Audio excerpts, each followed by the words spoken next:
मिलने से रोकने की सरकार लगातार नापाक कोशिश कर रही है। यही क्रम शिल्पी हत्याकांड मल्लावा हरदोई में हुआ। यही पूरी तरीके से गाजीपुर रंधा थाने में निशा विश्वकर्मा के साथ पीड़िता के साथ हुआ। और यही बात फतेहपुर जनपद के सामूहिक बलात्कार की पीड़िता साधना के मामले में भी हुआ। आज आखिर योगी सरकार की वो कौन सी कमजोरी है जो हर जगह अपराधियों के साथ खड़े दिखाई पड़ती है? क्या ऊपर से इस बात का दबाव है कि अपराधियों को संरक्षण दिया जाए, या ऊपर से ये नीति तय की गई है कि एक वर्ग विशेष के लोग कितने भी कुख्यात अपराधी क्यों न हो, उनके साथ सदा सहायता किया जाए, उनकी मेहमान नवाजी की जाए, आवश्यकता पड़े तो सम्मान से थाने में उनको हाजिर किया जाए, अदालत में हाजिर करवाया जाए। ये दोहरी नीति सरकार की किसी की समझ में इसलिए नहीं आ रही है कि किसी के लिए कानून कुछ और किसी के लिए कानून कुछ।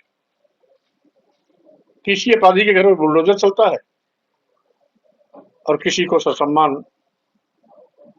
लंबा समय देकर के कोर्ट में हाजिर होने का उसे मौका दिया जाता है।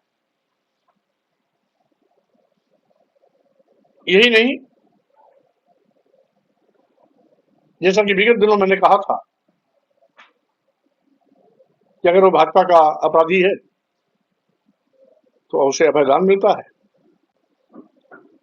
और अगर भाजपा से उसका लगाव नहीं है या मजबूत कहीं जान पहचान नहीं है तो उसे अगर बुलडोजर भी चलता है, इनकाउंटर भी होता है।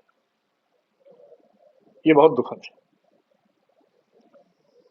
कानून को स्वतंत्र रूप से अपने कार्य करने की पूरी छूट मिलनी चाहिए, जिससे कि कानून का हनक कायम रहे, कानून का हाथ अपराधियों के गिरबान तक पहुंचे। आज जिस तरीके से उत्तर प्रदेश की कानून व्यवस्था ध्वस्त हुई है वो अपने आप में चिंतनीय है, और योगी सरकार जी को इस हकीकत को स्वीकार करना चाहिए। जीरो टॉलरेंस की बार बार बात कह के बचकानी हरकत नहीं करनी चाहिए। जंगल राज है, प्रदेश गुंडा राज में परिवर्तित हो गया है। गुंडे माफिया अपराधियों के सामने कानून बौना साबित हो रहा है। आवश्यकता है इस बात को स्वीकार कर कानून व्यवस्था को सुदृढ़ बनाने का, कानून को उन्मुक्त होकर काम करने की छूट देने का, और अपराधियों के साथ बिना किसी मुरुवत के कानूनी कार्रवाई करने का।